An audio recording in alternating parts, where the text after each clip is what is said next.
Hello, everyone. Thank you so much for being here today for our workshop on personal branding and AI in our AI series at the Career Center. My name is Princess Vox. I am a current graduate student at the Rassier School of Education, and I'm a career engagement intern at the USC Career Center. And I'll be moderating today's event along with one of our career advisors, Ella. So before we get into the content today, we'll just go through some housekeeping rules as well as our agenda. So for our housekeeping rules, we do ask that you all keep your mics muted unless you're called on to unmute and speak. If possible, please turn on your cameras to be able to interact with the guests that we have here today for the panel. We do encourage you all to engage and take notes because they'll be offering some really insightful information. So we're excited about that. And then for our Q&A feature, please use the Q&A for response and for questions there. And then we also just want to be transparent and letting you all know that the session is being recorded. So moving into our agenda, we'll begin with introductions. First, Ella will go into the importance of personal branding and AI. We'll have our panelists introduce themselves and tell you a little bit about what they are, what they do, and who they are. We'll go into our guided discussions, and then we will have an open Q&A. So definitely be ready with some questions that you have for our panelists. And then at the very end of the panel will do some quick announcements for you all.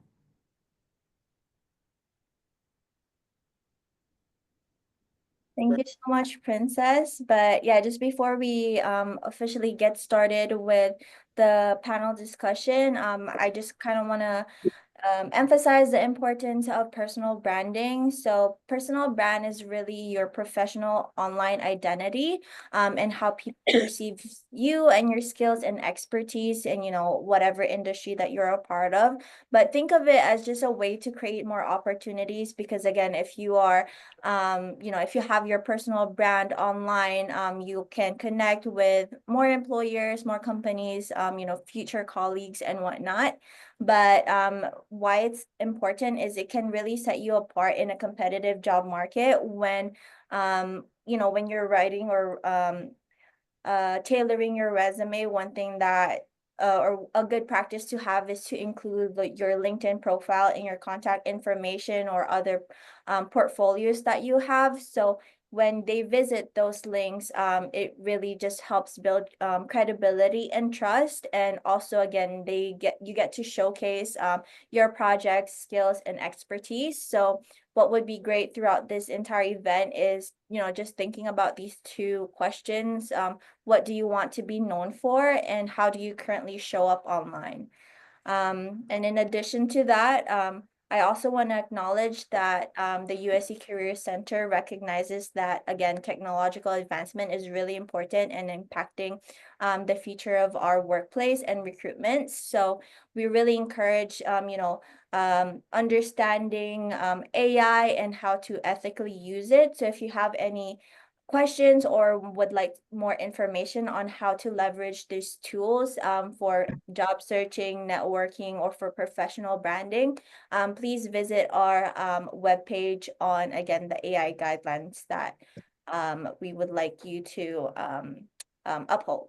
But the last thing that I want to share, three main things really when you're building your personal brand, and that is to, staying consistent, and uploading as frequent as possible to really get more of those visibility. But I'll go ahead and pass it on to Princess, because I know our panelists are very, very knowledgeable about building their personal brand. So I'm sure they'll be able to share more information about it to you all. Yeah, thank you so much, Ella, for just providing us with those resources. We are thankful to have two people here with us today who have been very successful in building their personal brand and in leveraging AI to do that. So we'll have them introduce themselves before hopping in the questions. Luis, we'll have you begin, and then Neela, we will have you follow. Hi everyone, my name is Luis Tan. I am an alumni of USC. I did my undergrad in political science and my master's in communication data science. I'm a creative marketer, content creator, and I'm also a founder of Two Creative, which is a marketing creative agency. I've worked with companies like Goldman and also was part of Society 53 with part of the Alumni Association. I'm really passionate about creating impactful storytelling while also using data to create strategies. Hi everyone, my name is Neela McPhee and I'm an alumni of UCLA. So I got my bachelor's in psychology and a minor in film and TV and digital media from there. And currently I'm a master's student in applied psychology at USC. So my focus is in studying consumer and organizational psychology. And I've lived in 3 different countries and worked with some pretty cool brands. So I interned with Snapchat, Axis. I did a virtual externship with Beats. And currently, I run the UST chapter of Reach, which is an organization that brings together all the content creator and digital marketers on campus. And I actually founded and was a co-president of the UCLA chapter of that. So, yeah. Thank you so much thank you so much for just providing those insights, telling us where you are now. We're excited to get to learn more about you all through this panel. And just on the topic of tangible insights, Yeah, I changed it earlier. I would love to start. Oh, yeah, there we go. For those of you all joining us today, we just want to remind you all to be sure to mute your mics upon joining. All right. There we go. So for our first question, I would love to start by asking you all how you personally define personal branding and what steps can someone take to start building their personal brand effectively. Neela, if you want to start us off with that, and then we'll have Luis answer. Perfect. I think personal branding is really the way that you want to present yourself to everyone. So a lot of it goes into professional personal branding and personal branding when it comes on a personal level. So I would say maybe on Instagram, I'm more of a personable person who I try to showcase and present myself to my friends, family, and more of like an informal audience. Whereas on LinkedIn, I present myself more professionally, but try to still try to implement my personality. So I think it also really depends on who your audience is. And for you to be able to build your personal brand effectively, it's really understanding first who you are and who you're presenting yourself to, and also how you want to present yourself. So what do you want at the end of the day for them to think of you of? Yeah, thank you so much for telling us about that. And then Luis, did you have any insights on Yeah, that? yeah, definitely. I think I agree with everything that was mentioned, and it's really just thinking about like what do you want to be top of mind for? Every different company has created a marketing strategy to be top of mind and whatever the consumer is. So whether that's the consumer of an employer, if it's friends, partners, like whatever it is, like you want to be known for something. And developing a personal brand is essentially doing that. Like when you think of like athletic wear that's like luxury, you're probably thinking of like Lululemon or other things, or coffee, you're thinking of Starbucks. All, all, all these different things are purposely created. So understanding that how companies do it, you can do the same thing for yourself. And it's thinking about it from backwards. So like, what do you want to be known for? Do you want to be known for in the fashion industry? Then work backwards to know like, okay, what do I want to be known in fashion? Is it sustainable fashion? Is it, a fashion designer? Or if you want to be known as like the top engineer, like do you want to be known specifically for algorithms, or do you want to be known for hardware? Like you work whatever your end goal is and you work backwards to get to whatever you want to get to. Yeah, I feel like I heard this theme from you both of like taking time to personally reflect. Like Luis, you really talked about knowing what you want the end goal to be. So like knowing what you want your personal brand to be. And then Neela, you really talked about like how you present yourself on LinkedIn or on Instagram. And so I really think that that is super helpful in those beginning steps of like learning what our personal brand looks like. So thank you for giving us those insights and that advice. Um, for me, I know entering the world of AI was honestly very intimidating, and still feels really intimidating, when it comes to the idea of knowing how to use AI and leveraging it. Um, And sometimes I feel like the abundance of tools that we have with AI make it so that we have this sort of like paralysis, like we don't really know where to start. So the next question that I want to ask is, what advice would you give to someone who's just starting to use AI tools for personal branding, especially if they feel overwhelmed by the technology? And Luis, you can begin us. Yeah, I think before you even like start using AI products, like you need to learn how to do the basics. Like one thing that I've always taught in my math classes is like you need to learn how to do the actual math before you start using the calculator itself. And I think it's the same thing with like personal branding. You first need to do the work and ask yourself like some questions. Like one, what do you want to be known for? One, what is the value that you have and what are like people come to you for? What comes naturally to you and it feels like play. And then once you answer those questions, then you can use AI to really refine those answers and give you ideas in order how to be able to pivot into it. Because maybe you're a really good person at like fashion, like you're such a fashionista, but you're really good at like coding and you really want to end up in the tech field. AI really helps you to be able to think of like content ideas, be able to think like, hey, I have this idea. How do I refine it? Or even scripting, or even thinking about your captions for things. So a lot of AI tools are really good to be able to like make things more efficient, whereas before it would take so much time for someone to like script their videos or thinking about their captions. Now with AI and the way that we're moving forward with technology, it's so much easier and automates the whole process of like the content creation space to build a personal brand. 100%. And I really just want to say that obviously at this time, a lot of us are using AI, but also AI is so easily detected. So it comes down to making sure you're not using AI entirely, because that will let you lose your credibility, which can really hurt your personal brand. So one thing that I suggest, like one thing that I do is, let's say when it comes to LinkedIn posts, I firstly do write all the ideas that I came up with personally, but then I use AI to refine it, help me like structure it maybe better, maybe help me transition the sentences better. So it's really firstly understanding yourself and your personal brand and really seeing how you can leverage it. For example, even yeah, when it comes to captioning, maybe you already have amazing photos that you want to present from this conference that you went to, and you have these details and these learnings that you came out of from that conference, but you just don't know how to put it all together. So that's when I would start using AI, and also be really niche with the prompts that you give it. Because, if you are just very vague, like, please help me write this properly, it's definitely not going to generate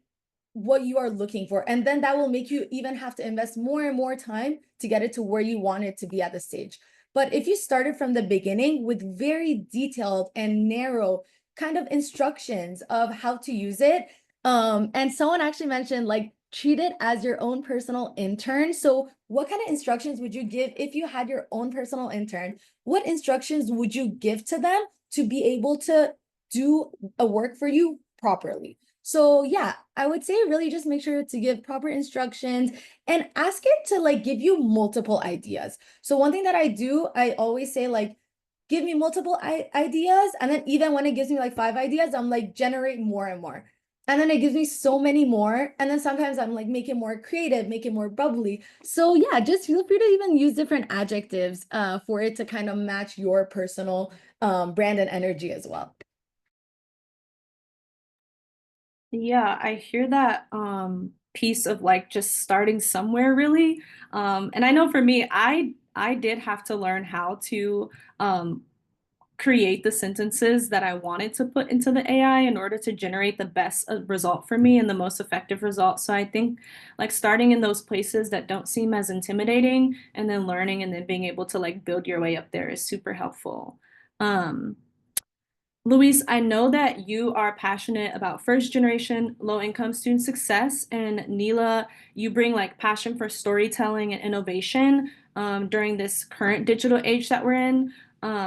I want to talk about how to maintain authenticity when using AI, and you kind of spoke to it a little bit, but for those of us who are also committed to maintaining authenticity with our personal brand, how can AI be leveraged to enhance content creation and personal branding without losing authenticity? And are there any cautions that you'd like to share with respect to building personal brands?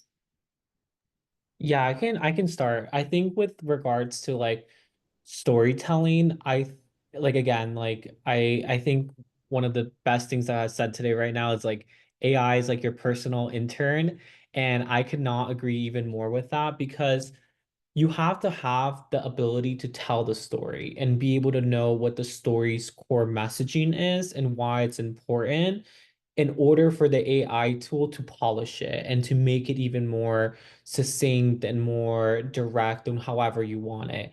And I think as first gen specifically, we have very powerful stories in regards to like how we were navigating like higher education. And because of that, people are able to open up opportunities for us that we would probably never have.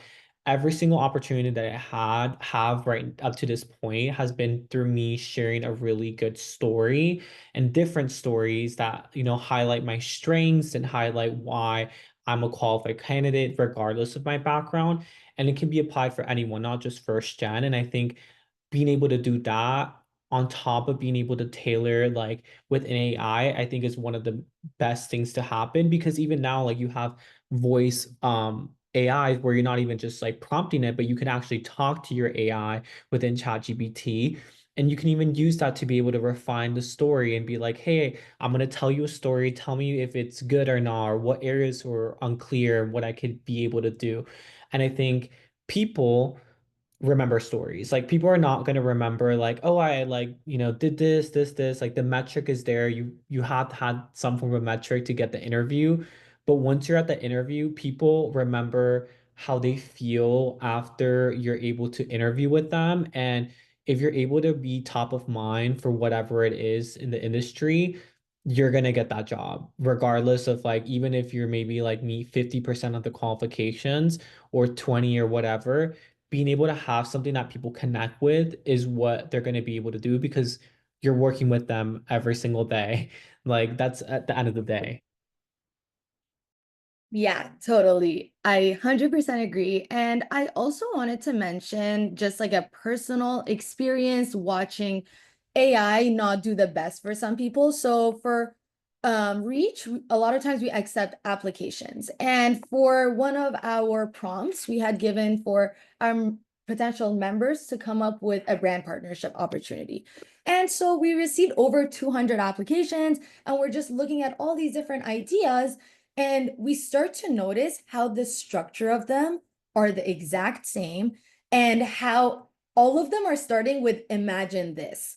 And you know, in the beginning when it was coming, I was like, oh, that's a cool way to start it. But when I started to witness that like over half of them have the same exact like beginning point, it just made me not even like read over the rest of what was generated by the different members. And they were actually not even considered for membership for our club because that just kind of made them lose their credibility. And again, I'm sure this was just from a club's point of view. I'm sure when it comes to, you know, recruiters and even like people providing job opportunities, this is something that they're always alarmed for because if you're putting that much effort and just generating your whole, let's say, resume or cover letter with AI, that means that when it comes to your actual work in the workplace, you might not also be putting your 100% in. So these are just some things to be like cautious about, that it's definitely very important to use AI, but make sure it's very aligned with yourself. It feels personal and it's very aligned with your personal brand. And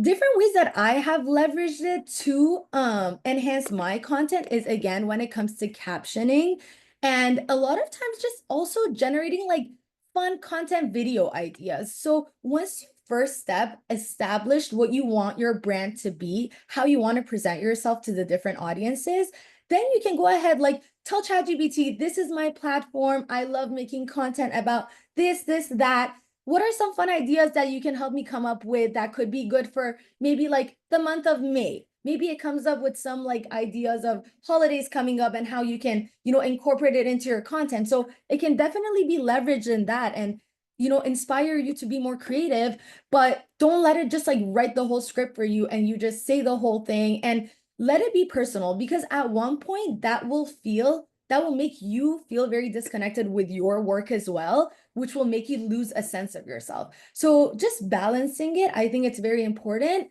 but making sure that you are the person that are handling the AI and the AI is not the thing that's handling you. Yeah, Louise, did you have any other insights on that? Yeah, I totally agree. I think like especially where we're going with like AI, like I studied communication data science, like we're going to be seeing a lot of uptake where a lot of like creative roles like design and architecture and all these different things are going to be leveraging AI to automate the creative process. But I think what's going to be really non be able to replicate the technology is that human touch of like creativity.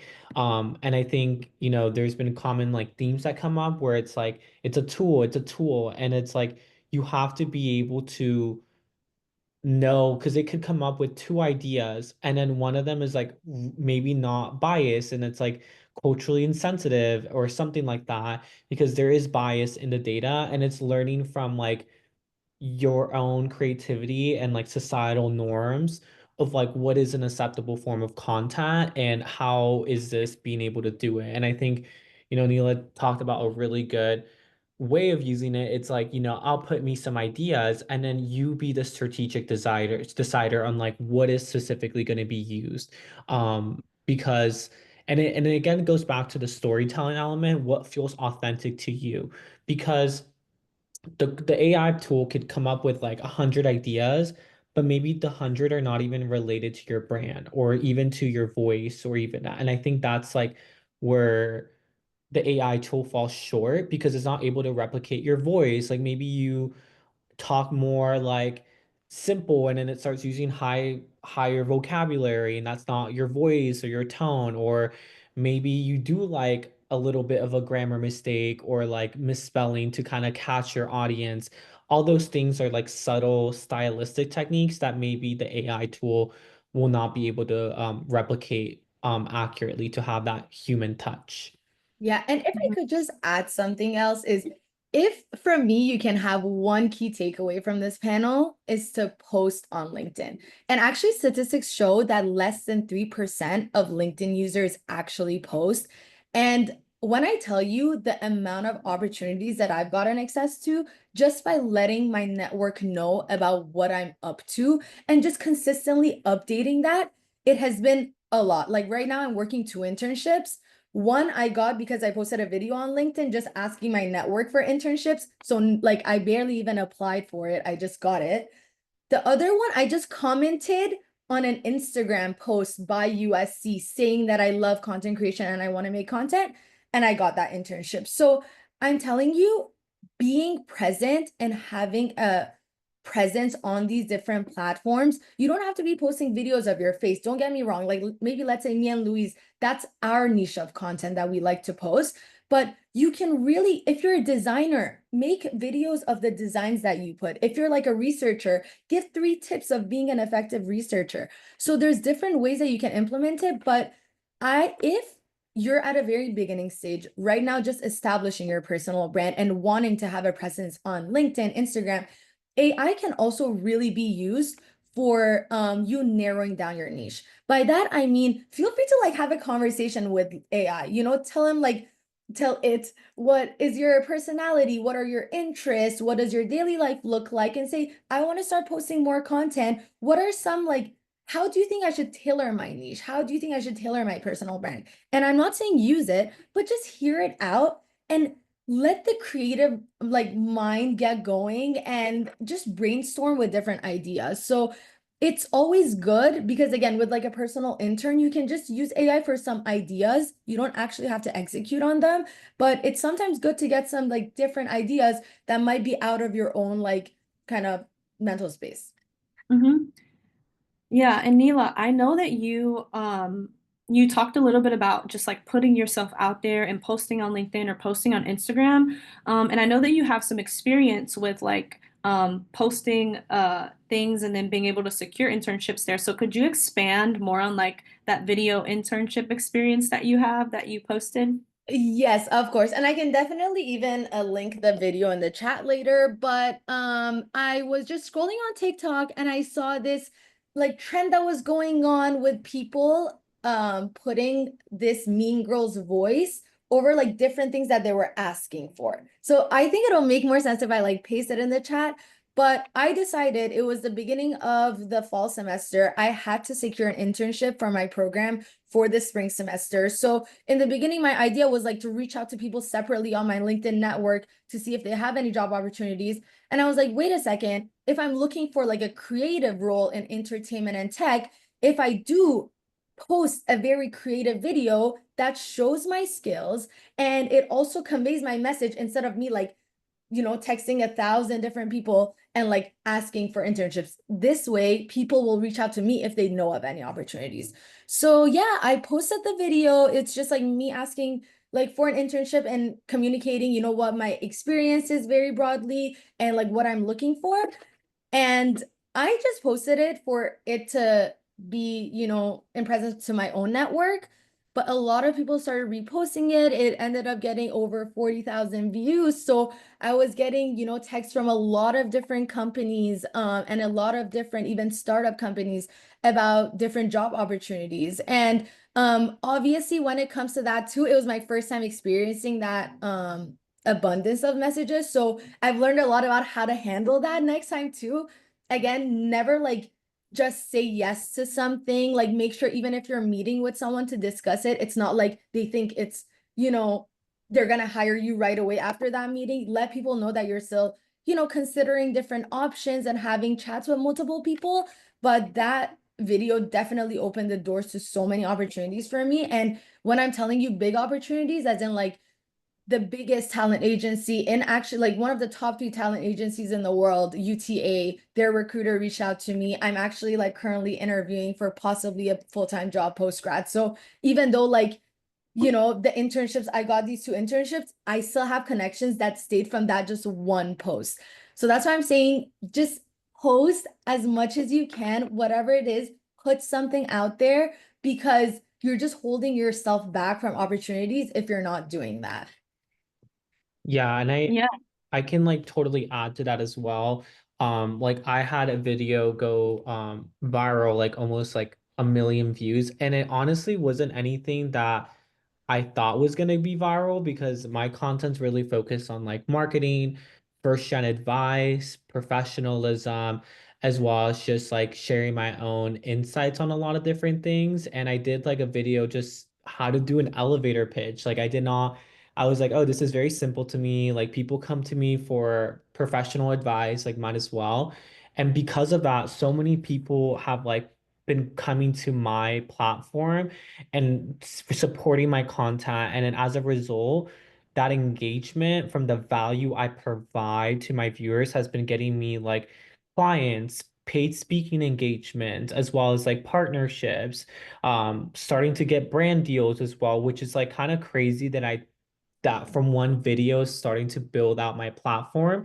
And I think like, you know, if you're, I think this is more for like the marketing. Obviously, there's different industries, industry norms, but for marketing, like our industry is really focused on creativity and like you being a very communicative and like person. So I think taking those risks on LinkedIn, a platform that's kind of like professional, like helps to like even show more your personality and differentiate yourself from the market, because it's like it's one thing you like you're gonna apply, get the the same resume, but to do that extra step to like put yourself out there, if anything, like even if people find it cringy, and I've had people like have told me like, oh my God, your content's so cringe or like all this stuff, and I'm like, yeah, but are you getting people that are messaging you for help? Are you getting those like paid speaking engagements? Are you getting asked to speak on panels? Like, no, then end of conversation. You're not my target audience and you'll never be. And eventually you'll probably want to partner, which is like sad, but to each their own. Yeah. And I know we mentioned like, sorry, just one sec. I know we mentioned that, not everyone here is like a content creator or marketer, but I will bet with you, regardless of what your major is, even if you're a mechanical engineering, even if, I don't know, like any major, there's definitely a way that you can post content about what you're working on, what you're studying that adds value to your audience. And that's another thing that I'll say is the platforms that I've seen growing, the creators that I've seen actually flourishing and building a really like very, very nice personal brand are the people that are adding value to their audience. So I think two key important things is one, adding value. So making sure after after someone has engaged with your post and actually like read it or watched it, like did they gain something from it? And then also just making sure that you're building a community. Like right now, this is so random, but I started this hashtag like grad school diaries with Niels. And that's honestly just for me to, be aware of like what I've worked on during my time in grad school. It's just a 1-year program. So every week has been flying by and I just do weekly recaps. But I do see like the same consistent people. It's not a big community, guys. It's like max like 40 people. But it's like the same people engaging with my content and they look forward to it. And it's just so exciting. So just having something like that is super fun. And I'm sure, again, once you guys like do post or once you like start posting more, you will start to gain a sense of that. And it will even give you more motivation to put yourself out there and even watch what the other people in your community are doing and are up to. Wow, I heard so many good things between the both of you during that section. I could just listen for so much longer. Like, honestly, the biggest thing being like putting yourself out there. Firstly, you guys make me want to go put myself out there like right now. But yeah, like I can just hear the passion and hear the belief. And I mean, you all are like tangible stories from your experiences of just putting yourself out there, taking risks, getting no's, but then also getting really big yeses. And that is so encouraging to me, and I'm sure to so many other of our listeners. So thank you so much, honestly, for that encouragement.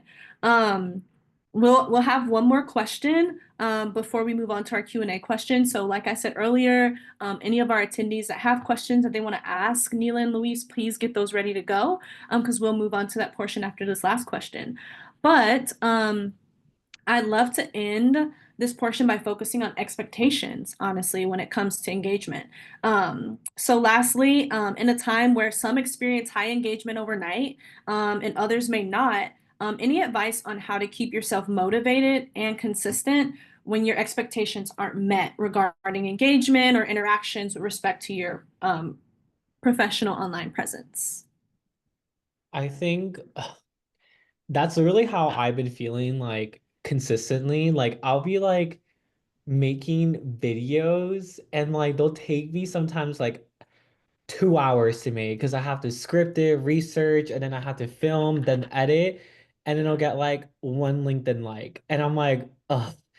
But then there'll be other times where like I don't even try that hard on a video and then it'll go viral. So it's like it's just a really random thing. And I think for me it's understanding like I'd rather just have one like, but that one like being the right like that I need. That's maybe a hiring director at like one of the biggest companies that I want to work at, or one of my potential client that ends up wanting to like give me like my first $100,000 like contract and stuff. So I think like having that optimistic mindset is like really crucial in like content creation because you don't know where that's gonna like the right people are looking. And I saw this one video on like I think it was in a TikTok or a podcast and stuff, and it was saying like a lot of these like within content creation on TikTok, for example, the platform, it's anonymous. A lot of people have like this like anonymous like shadow where they're like, put like dog lover 111 and then they're like secretly looking at like content creators. And I think the beauty of like of LinkedIn is that who's looking at it, like who at least is in your network, and as a result like you're going to be able to get a higher return on your investment. And you just have to continue to post because even if people like say you're annoying, even people like don't like it. I've had like even my own mom was like, "Why are you posting? Like there's no need." But I tell her I was like, it's just a matter of time in order for that return to show itself. And even when I did research and all this stuff, like me being like a Cap rising and like doing all the horoscope stuff, like I was like, okay, like on average, people don't really see a return on their investment until like 2 to 4 years of doing it consistently. Like that means like every single day or like 5 times a week or whatever that is, but very consistently. I had a friend who plug her username is over Gen Pov. So she talks about financial literacy, being coming from poverty and being first gen and an immigrant. And she went from like 5,000 to 10,000 to almost now 130,000 within like a month. And that was after like 2 to 3 years of posting. And it came at the most random times as well. Wow. Yeah, no, obviously it can be very demotivating, when you put a lot of time and you're just not seeing as much engagement. But I'll say this, whatever you post and you put out there, it acts as your portfolio. So there's no like time limit on it. And I have multiple personal stories that shows if you just post and put your content out there, the right person will see it. Firstly, when it comes to LinkedIn, whoever engages with your content, their network will see it too, which is one of the most like the biggest thing about LinkedIn. That's how like when the video went viral, whoever was liking or commenting under it or like reposting it, their whole network was seeing it, which imagine it just like grows, grows, grows. But I do have this one story that the summer that I was working at Snapchat, I ended up vlogging all my days on TikTok. And I started this like page by itself. By the end of the summer, maybe I had 250 followers. My videos would max get like 600, 700 views. And it was really demotivating. I was like, this is such cool videos that I'm like putting out. No one's even watching it. Then I started to just do it, for my own like personal diary reasons. Then the summer after came where the program was recruiting for internships.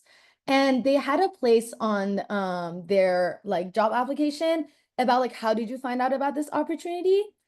And apparently over half of the people that applied found out about the program through my videos. So that took a year. And then at that point, I wasn't even like on that account anymore, or I wasn't even checking how many people are watching my videos. But literally, the recruitment team reached out to me to thank me for posting those videos because it allowed them to like get exposure about that program being in place. So again, that was not my intention at all, but the right people actually did end up watching it. And that takes obviously the right hashtagging, the right like captioning, because that's how they could find my content.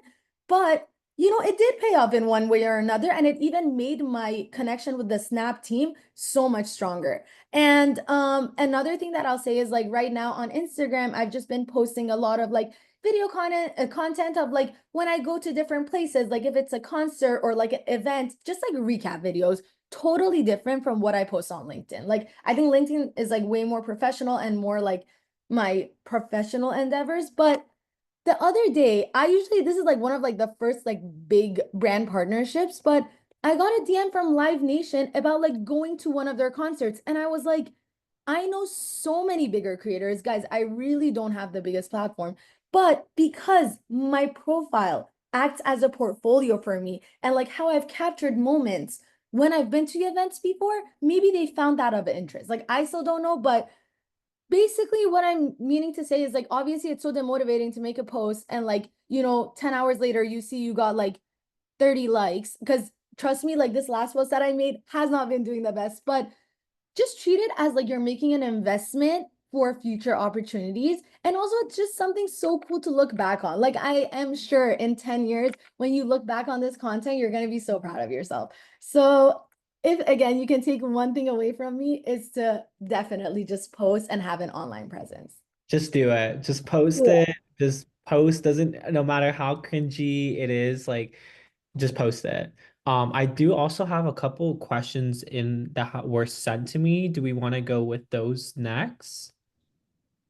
Yeah. So we well, firstly, thank you all for all those further insights and further encouragement, especially on the no time limit piece, on what you post, and just putting it out there. Like, you never know what will happen, and the people engaging with your content are the right people who are supposed to be. So I definitely love that advice. We will move into the question section next, the Q&A question. So we really want to encourage you all to use the Q&A feature on Zoom. It should be in the More section. There's a Q&A spot for you all to be able to submit those questions. Even further, we encourage you all to just raise your hands if in order to interact with Luis and Neela and ask those questions. But yeah, so yeah, I'm starting to see some of them come in right now in the Q&A feature. So definitely do use those, and we can start with some of the questions that we have there. So the first question, oh, we have someone raising their hand. So Matali? Yes. So I had a question. I know someone mentioned recently that you make your own drafts and then you put it through ChatGPT to refine it. So I was wondering, like, I do the same thing. I make my own drafts, but then I don't let ChatGPT take over it. I just use it to refine the English or the wordings around it. But I was wondering, like, is it useful to use it for like applications and stuff, or like where can I use it? Because it still detects that I'm using AI, but not as much. And in your experience, like, have you seen it being like a deal breaker? No, I use it all the time. Like what I do is like within resumes and like cover letters, like you want to like automate the process. You don't want AI to do everything, because I've seen a lot of like recruiters and other people like also work under like human resources, like they can notice it when it's like hyper tailored into the role, where it's like literally like copy and pasting from the job description into your resume.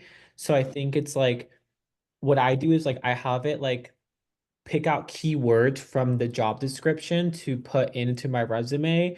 And then on top of that, I have it create like a tailored version. And then I go back and give it like the final review to make sure, because sometimes I'll like skew your resume to be one thing, where or no add extra um like work that you never really did, and you want to make sure that you are like being honest during it, because you could get in a situation where you're like you get an interview and then they're asking you about this one specific bullet, but you have no work experience for that, and you don't want to come off in that situation when you're interviewing or applying for jobs.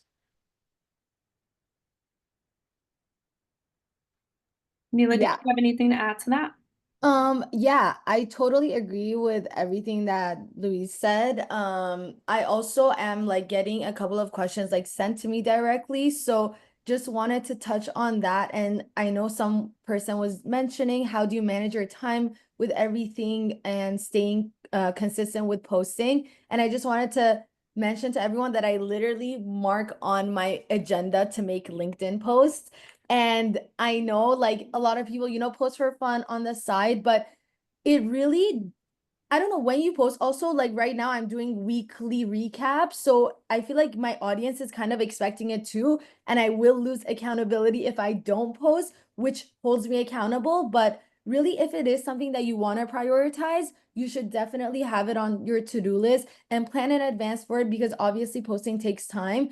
But trust me, it is the right investment for your future. Like, I don't think there will be a time where you look back and you're like, oh, I shouldn't have like posted these videos. It hasn't like helped with my personal brand. Like if you have narrowed down your niche, if you know what you want to showcase to people, then definitely make the time to make those posts, because they will pay off in the future.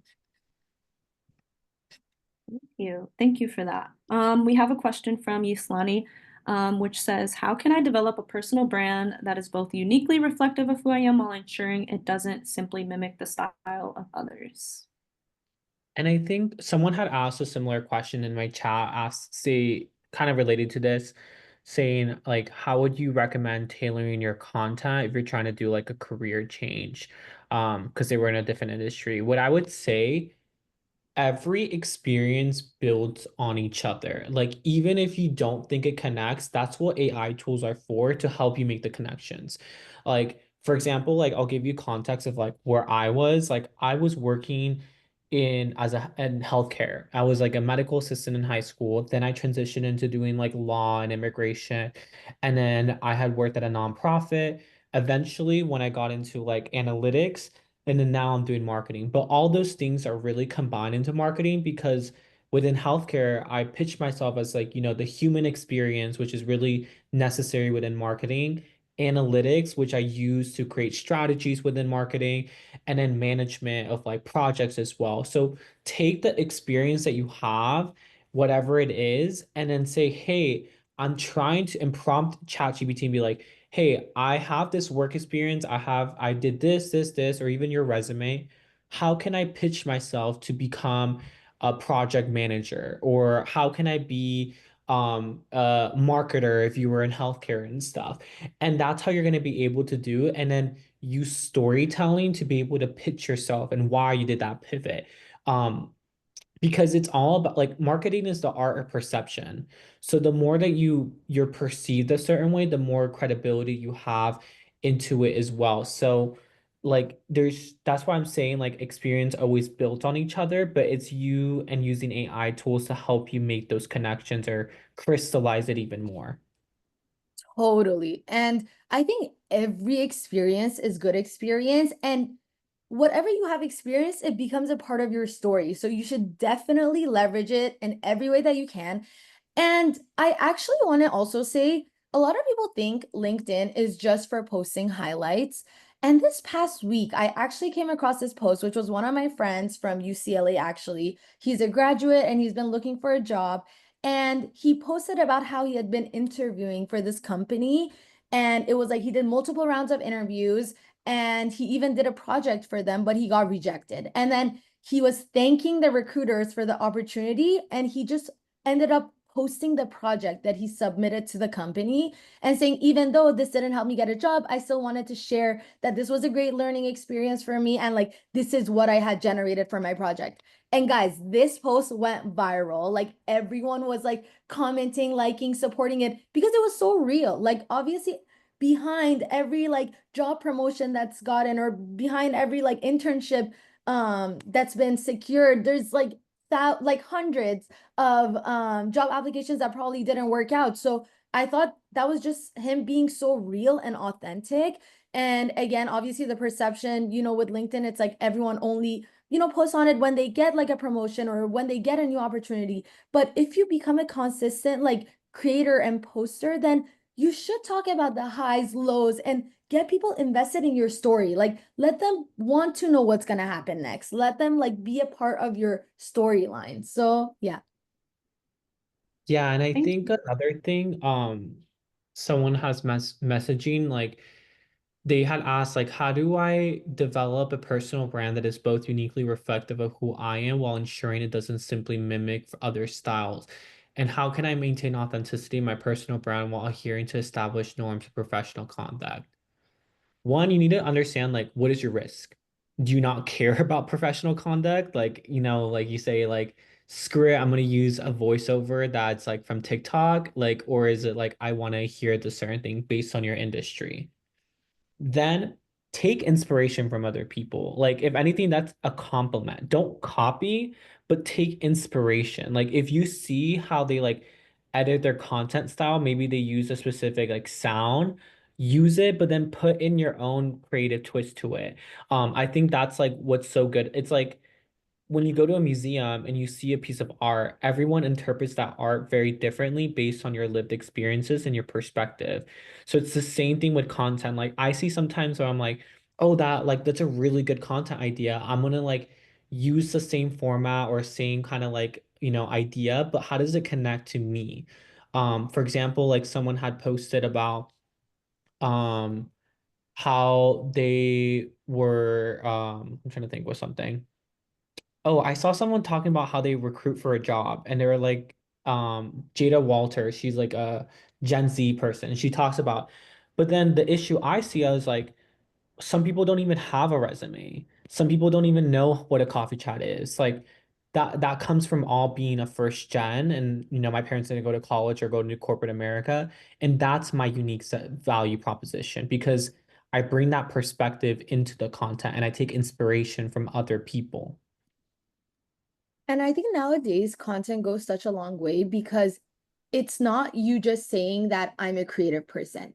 Like that video or form of content speaks for you and lets your audience know that you have those skills. So it's kind of like, with like kill two birds with one stone. So just like posting and like being creative, telling different stories, yeah, leveraging the background, it just says a lot about you, your perspective, your personality, and it can really work and be very advantageous to your personal brand and set you apart from someone who's, just submitting a resume who does not have a personal brand at all. Also, credibility is such a huge thing. It's like sometimes even, when people are interviewing, you just want to quickly look up someone. And if you see there's nothing from them on, like social media right now, then versus someone who actually has like a social media presence, who does have those professional videos, who does, post and is active and live, then I think maybe the other person would be weighed a bit more as incredible. So again, that kind of content, it can be in any form that you want,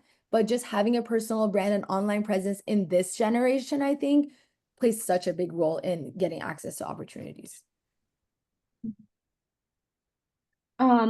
We have a question from Jaina, which says, how do you deal with all the editing that's required and your professional and personal lives? You make time. Like you literally have to make time. It's like, how bad do you want it?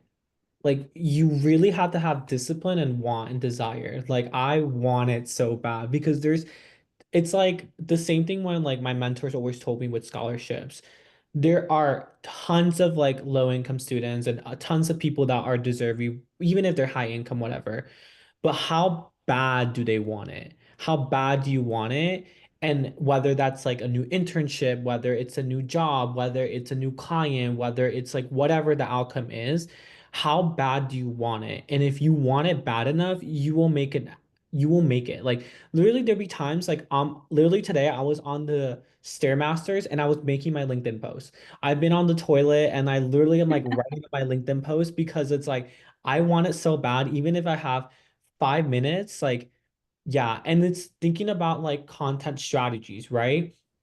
How much time do you have to dedicate? And then how can you use different types of content medium to fit that? Like if you ended up having like a whole day off or you have a weekend where you don't like have anything to do, film like a shit ton of content and like change your clothes, like try different things and like whatever to get it all out and then maybe spend another day editing because editing takes the most time for video based content, but maybe you only have 5 minutes or you take a picture and then that's your content. Like if you can take a selfie, you can take 5 minutes to like do a little LinkedIn caption.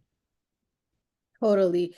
And the thing is, again, there's so many different forms of posts that you can do. So it doesn't mean that you necessarily need to post like videos, but just like you can submit like different blurbs or like pictures from like previously that you've had. But again, just like Louise said, you make the time. Like last night, the last thing that I did before I slept at 2 a.m. was post my LinkedIn post that, got posted this morning. And yeah, I think you should really like treat it as a priority because again, when it comes, let's say that internship video that I posted, even though it took me a lot of time to like film the video, edit it and post it, I actually didn't end up having to apply to any internships. So just imagine that was the time that I would have used to like make cover letters, make resumes and all that stuff. Whereas I made that post and it did the work for me. So it's kind of like pros and cons, but again, building a platform is really worth the time investment. And, start small, have like deadlines for yourself. And it's something that you should hold yourself accountable, but just use your agenda, schedule it, put it on your to-do list, and it's doable. Trust me. Well, thank you all so much, like so much for all the insights that you provided us today. I saw a lot of questions in the chat. We did not get to them, but our panelists are more than willing to connect with you guys on their LinkedIn. You can also submit those questions to the Career Center. So definitely encourage you all to reach out to them and ask them those questions for that. Was there anything else that either of you wanted to share with the attendees today? Just like I think it's like the only reason why you haven't posted your first LinkedIn, TikTok, YouTube, whatever, is because you're scared of your own potential. You're scared of really getting the spotlight of like getting that brand deal, getting into your top school, getting your mentor, getting those contracts, whatever it is. Once you start operating in a place of abundance and like growth, that's when opportunities hit you. That's when everything that you've ever wanted comes to fruition. But you have to get over your fear. And like, I spent like 6 months recording myself like in front of my phone, and I haven't even used any of that content because I was like, oh my God, it looks so bad, like whatever. And then when I realized, I was like, I just don't care. Like, I really don't care. And I'm just going to post it for myself. Totally. And yeah, that's so inspiring. I'll also say, like, I just started this year to like actually post consistently on LinkedIn, and it's one of my biggest regrets. So, like, just start from now. Again, it's never too late. Like, just get posts going because, again, over the past couple of months is when I had like developed my actual personal branding and I realized what it is. So, again, we're all in the process of figuring things out ourselves. Like, I'm no expert in this, but I was just talking about what worked for me and what didn't. But one thing that I realized is, it really does set people apart when it comes to opportunities. And it's really to just keep that in mind and think deeply to yourself. How can you put yourself out there in a unique way that is aligned with how you want to present yourself and your personal brand? So if you can do that effectively, again, put your timelines based on your own schedule, pick your niche based on your own like preferences. But if you can just build a personal brand, small or big, just aligned with yourself, it will go such a long way for you in your career. So start small, start now, and feel free to contact me if I can be of any help. I put my LinkedIn and email in the chat. And yeah, thank you guys so much for this opportunity. Well, thank you all so much. Yeah, we greatly appreciate it. And I'll pass it along to Ella to conclude us today. Yes, again, thank you both to our panelists for sharing such insightful advice on just building your personal brand online. But also thank you to Princess for moderating and helping me plan this event. You've been really incredible to work with. But for all of our participants today, this session was recorded. So we will be posting this on YouTube if you'd like to go ahead and rewatch the session. And in the chat, I'll also be sending a survey form just to get your insights about, how you like this particular event and how we can improve it in the future. But if you have any questions, like what Princess said, feel free to reach out to the USC Career Center, so careers@usc.edu, or connect directly with Nila and Luis. They're always on LinkedIn, and if you look at their profile, they're always posting. So it's a great example to just kind of mirror and replicate if you're starting on your own personal branding journey. But I would also like to share that we have other workshops coming up as a part of our AI series. So in the chat, I just link that so you can register if you haven't yet. And of course, we have other events as well at the Career Center. So always check your Handshake account to see what we have coming up. But again, thank you again to Louise and Mila for being here today. And yeah, that concludes this workshop, and have a great day, everyone. Yay, thank you. Bye. Thank you.